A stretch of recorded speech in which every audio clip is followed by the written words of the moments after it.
ಇನ್ನೊಂದು ಕಡೆ ಭಾರತದ ದಿಕ್ಕಿಗೆ ಹಾರ್ಮುಜ್ ಜಲಸಂಧಿಯನ್ನು ದಾಟಿಕೊಂಡು 3 ಹಡಗುಗಳು ಒಂದು ಬಂದು ತಲುಪ್ತು.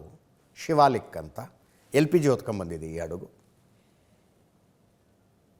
ಇವತ್ತು ಸಂಜೆ 5 ಗಂಟೆಗೆ ಗುಜರಾತ್ ಬಂದರಿಗೆ ಬಂತು ಶಿವಾಲಿಕ್. ನಾಳೆ ನಂದಾದೇವಿ ಅಂತ ಇನ್ನೊಂದು ಹಡಗು LPG ತಗೊಂಡು ಬರುತ್ತೆ. ಜಗಲಾಡ್ಕಿ ಅನ್ನೋ ಮತ್ತೊಂದು ಹಡಗು ಕ್ರೂಡ್ ಆಯಿಲ್ ತಗೊಂಡು ಬರುತ್ತೆ, ಕಚ್ಚಾ ತೈಲ ಹೇರ್ಕೊಂಡು ಬರುತ್ತೆ. ಇವೆಲ್ಲ ಬಂದ ನಂತರವೂ ಭಾರತದ ಇನ್ನು 22 ಹಡಗುಗಳಲ್ಲಿ ಸಿಕ್ಕಾಕೊಂಡಿದ್ದಾವೆ. 22 ಹಡಗುಗಳಲ್ಲಿ ಸಿಕ್ಕಾಕೊಂಡಿದ್ದಾವೆ. ಮುಂಬೈಗೆ ಬಂದಂಥ ಶಿವಾಲಿಕ್ಕನ್ನು ನೋಡ್ತಾ ಇದ್ದೀರಿ.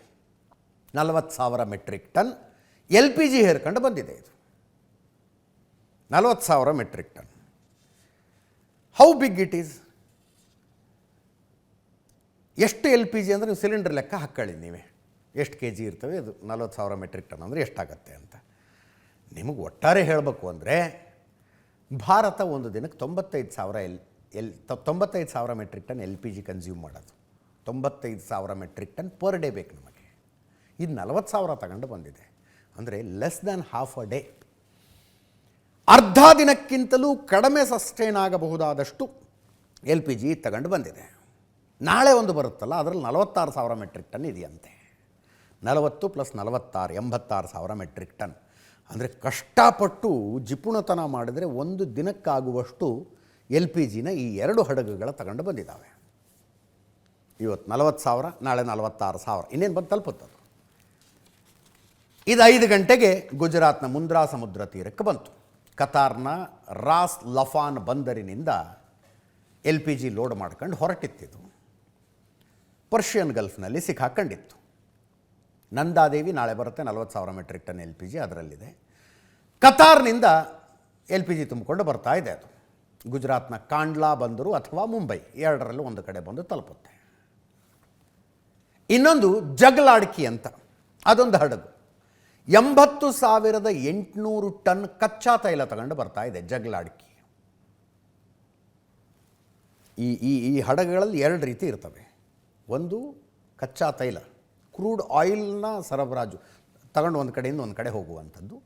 ಇನ್ನೊಂದು ಪೆಟ್ರೋಲಿಯಂ ಪ್ರಾಡಕ್ಟನ್ನು ತೆಗೆದುಕೊಂಡು ಹೋಗುವಂಥ ಹಡಗು. ಅದರಲ್ಲಿ ಪೆಟ್ರೋಲು, ಡೀಸೆಲ್ಲು, LPG, LNG ಎಲ್ಲ ಬರ್ತವೆ. ಫಿನಿಶ್ಡ್ ಪ್ರಾಡಕ್ಟನ್ನು ತೆಗೆದುಕೊಂಡು ಬರುವಂಥ ಹಡಗುಗಳ ಗಾತ್ರ ಸಣ್ಣವಿರ್ತವೆ. ಕಚ್ಚಾ ತೈಲ ತುಂಬ ದೊಡ್ಡ ದೊಡ್ಡ ಹಡಗುಗಳಿರ್ತವೆ. ಈಗ ಫಸ್ಟ್ ಒಂದು ಮುಂಬೈ ಪೋರ್ಟಿಗೆ ಬಂದು ತಲುಪ್ತಲ್ಲ, 1,35,000 ಮೆಟ್ರಿಕ್ ಟನ್ ಕಚ್ಚಾ ತೈಲ ಇತ್ತು. ಅದರಲ್ಲಿ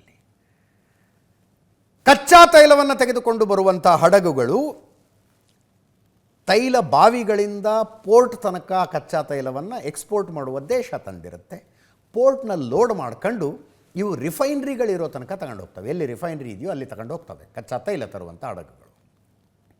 ರಿಫೈನ್ರಿ ಕೊಟ್ಟ ಮೇಲೆ ಅದರಿಂದ ಪೆಟ್ರೋಲು, ಡೀಸೆಲ್ಲು, LPG, ಟಾರು, ಅದು ಎಲ್ಲ ಸಪ್ರೇಟ್ ಮಾಡಿ ಗ್ರಾಹಕರಿಗೆ ತಲುಪಿಸ್ತವೆ ರಿಫೈನರಿಗಳು.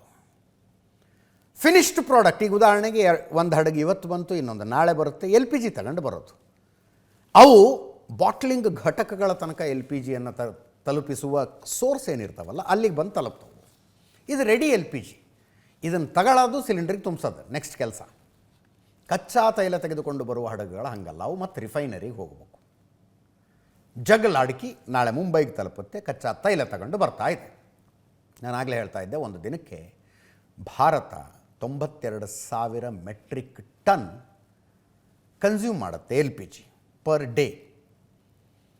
50 ಲಕ್ಷ ಸಿಲಿಂಡರ್ಗಳ ಬೇಕು, ಎಲ್ಲ ಕಮರ್ಷಿಯಲ್ಲು, ಡೊಮೆಸ್ಟಿಕ್ಕು ಎಲ್ಲ ಸೇರಿದ್ರೆ 50 ಲಕ್ಷ ಸಿಲಿಂಡರ್ಗಳು ಪರ್ ಡೇ ಬೇಕು. ಭಾರತದ ರಿಕ್ವೈರ್ಮೆಂಟ್ ಇದು. ಒಂದು ಸಮಸ್ಯೆ LPGದು ಏನಪ್ಪ ಅಂದರೆ, ನಾವು ರೆಡಿ ಮಾಡಿ ಸ್ಟೋರ್ ಮಾಡಿ ಇಡೋದಕ್ಕಾಗೋದಿಲ್ಲ. ಅದನ್ನು ಆಗೋದಿಲ್ಲ ಅಂದರೆ ಟೆಕ್ನಿಕಲಿ ಸಾಧ್ಯ ಇಲ್ಲ ಅಂತಲ್ಲ, ಸಾಧ್ಯ ಇದೆ, ಫೈನಾನ್ಷಿಯಲಿ ವಯಬಲ್ ಆಗೋದಿಲ್ಲ. ಅದು LPG ಹಿಂಗೆ ರೆಡಿ ಆಗಬೇಕು, ಹಿಂಗೆ ಬಳಸಬೇಕು ಅಂದ್ರಷ್ಟೇ ಫೈನಾನ್ಷಿಯಲಿ ವಯಬಲ್. ತಿಂಗಳಾನುಗಟ್ಟಲೆ ಸ್ಟೋರ್ ಮಾಡಿಟ್ಟಿರ್ತೀವಿ. ಸ್ಟೋರ್ ಮಾಡಿಡುವ ಖರ್ಚು ಖರೀದಿ ಮಾಡುವ ಖರ್ಚಿಗಿಂತ ಭಾಳ ಪಟ್ಟು ಜಾಸ್ತಿ ಆಗಿಬಿಡುತ್ತೆ. ಸಮಸ್ಯೆ ಅದು. ಭಾರತದಲ್ಲಿ 33 ಕೋಟಿ ಮನೆಗಳಿಗೆ LPG ಸಂಪರ್ಕ ಇದೆ. ಕಮರ್ಷಿಯಲ್ಲು, ಡೊಮೆಸ್ಟಿಕ್ ಎಲ್ಲ ಸೇರಿ 50 ಲಕ್ಷ ಸಿಲಿಂಡರ್ಗಳ ಪರ್ ಡೇ ಬೇಕು. 50 ಲಕ್ಷ ಸಿಲಿಂಡರ್ ಅಂದರೆ ಅದು 92,000 ಮೆಟ್ರಿಕ್ ಟನ್ LPG ಆಗುತ್ತೆ. ಭಾರತ 60% ಇಂಪೋರ್ಟ್ ಮಾಡ್ಕೊಳ್ಳುತ್ತೆ. 40% ಓನ್ ಪ್ರೊಡಕ್ಷನ್ ಇದೆ ಭಾರತದ್ದು. ಈಗಲೂ ಸರ್ಕಾರ ಹೇಳ್ತಾ ಇರೋದು ಸಮಸ್ಯೆ ಏನಿಲ್ಲ, ಡೊಮೆಸ್ಟಿಕ್ಕಿಗಂತೂ ಸಮಸ್ಯೆ ಇಲ್ಲವೇ ಇಲ್ಲ ಅಂತ. ನೀವು ಮನೆಗಳಲ್ಲಿ ಯೂಸ್ ಮಾಡ್ತೀವಲ್ಲ ಸಣ್ಣ ಸಿಲಿಂಡರ್ಗಳು, ಅದಕ್ಕೇನೂ ಸಮಸ್ಯೆ ಇಲ್ಲ. ಪ್ಯಾನಿಕ್ ಬೈಯಿಂಗನ್ನು ಮಾಡಬೇಡಿ ಅಂತಿದೆ ಭಾರತ ಸರ್ಕಾರ. ಗಾಬರಿ ಬಿದ್ದು ಸಿಗುತ್ತೋ ಸಿಗೋದಿಲ್ವೋ ಅಂಥೇಳಿ ಬುಕ್ ಮಾಡ್ಕೊಂಡು ಅದನ್ನು ಮಾಡೋಕ್ಕೆ ಹೋಗಬೇಡಿ. ಸ್ವಲ್ಪ ಜಾಸ್ತಿ ಕೊಡೋದಕ್ಕೂ ತಯಾರಿದ್ದೀವಿ. 500 ಇದ್ದದ್ದು 800 ಕೊಡ್ತೀವಿ, 800 ಇದ್ದದ್ದು 1000 ಕೊಡ್ತೀವಿ. 2 ಸಿಲಿಂಡರ್ ತಗೊಂಬನ್ನಿ, 4 ಸಿಲಿಂಡರ್ ತಗೊಂಬನ್ನಿ, ಹಾಗೆಲ್ಲ ಮಾಡೋಕ್ಕೆ ಹೋಗಬೇಡಿ ಅನ್ನೋದೊಂದು ಮನವಿ ಇದೆ. ರಾಜೇಶ್ ಕುಮಾರ್ ಸಿಂಗ್ ಅಂತ ಅವರು ವಿಶೇಷ ಕಾರ್ಯದರ್ಶಿ ಬಂದರು ಮತ್ತು ಹಡಗು ಮತ್ತು ಜಲಮಾರ್ಗಗಳ ಸಚಿವಾಲಯಕ್ಕೆ, ಜೊತೆಗೆ ಪೆಟ್ರೋಲಿಯಂ ಇಲಾಖೆಯಿಂದಲೂ ಮಾತಾಡಿದ್ದಾರೆ. ಕೇಳಿಸ್ಕೊಳ್ಳಿ.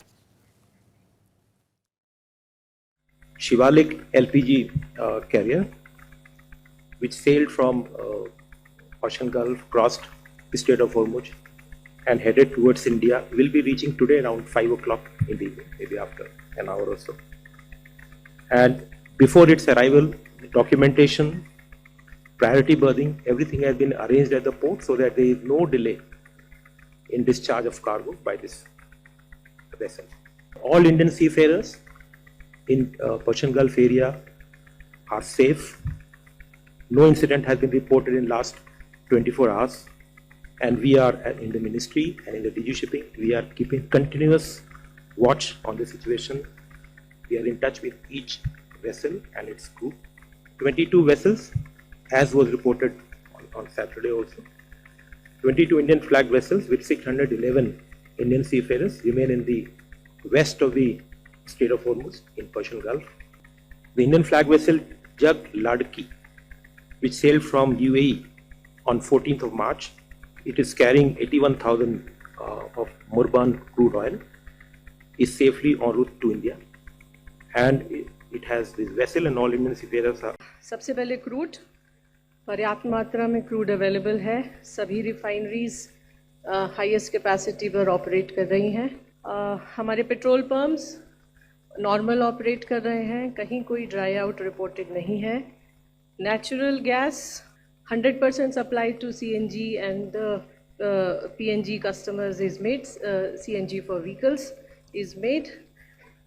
Other important thing that we have been discussing over the past few days is request to the LPG commercial consumers wherever they can shift to PNG connections.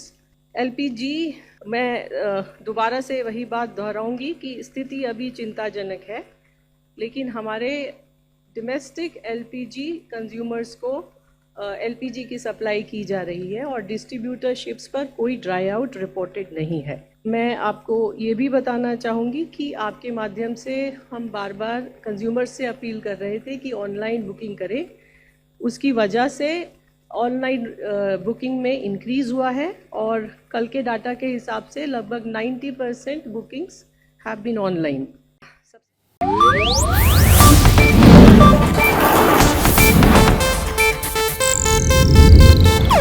ಇದು ಏಷ್ಯಾನೆಟ್ ನ್ಯೂಸ್ ನೆಟ್ವರ್ಕ್ ಪ್ರಸ್ತುತಿ.